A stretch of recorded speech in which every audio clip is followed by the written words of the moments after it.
Bharatiya Janata party Vadodara મહાનગર દ્વારા ધ્વજારોહણ કાર્યક્રમનું આયોજન કરવામાં આવ્યું। વડોદરા ભારતીય જનતા પાર્ટી કાર્યાલય કમલમ ખાતે ધ્વજારોહણ કાર્યક્રમનું આયોજન કરવામાં આવ્યું હતું।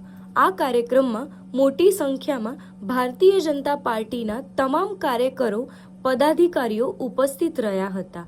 ખાસ કરીને વડોદરા શહેર ભારતીય જનતા પાર્ટીના પ્રમુખ જયપ્રકાશ સ્વામી, વડોદરા શહેર રાવપુરા વિધાનસભાના દંડક બાળકૃષ્ણ શુક્લા, વડોદરા શહેર મેયર ગીતાબેન મકવાણા તથા ભારતીય જનતા પાર્ટીના અધ્યક્ષ, ઉપાધ્યક્ષ સહિત કાર્યકર એકત્રિત થઈને બીજેપી કાર્યાલય કમલમ કારેલીબાગ ખાતે ધ્વજવંદન કાર્યક્રમ યોજાયો હતો। યુવાઓ કેન્દ્રિત છે અને ભારતીય જનતા પાર્ટી પહેલેથી માને છે કે યુવા એ ભારતનું ભાવિ છે, એટલે યુવા પેઢીને સંસ્કારિત કરવી, યુવા પેઢીને માર્ગદર્શન આપવું, યુવા પેઢીને સાથે રાખીને ચાલવું એ ભારતીય જનતા પાર્ટીનો પહેલેથી ક્રમ રહ્યો છે।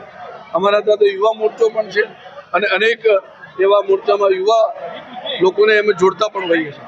ભારતીય જનતા પાર્ટી એવું માને છે કે આ યુવાઓ જ દેશનું ભવિષ્ય છે, એટલા માટે યુવાઓએ આગળ આવવું જોઈએ અને નેશન ફર્સ્ટની ભાવનાથી કામ કરવું।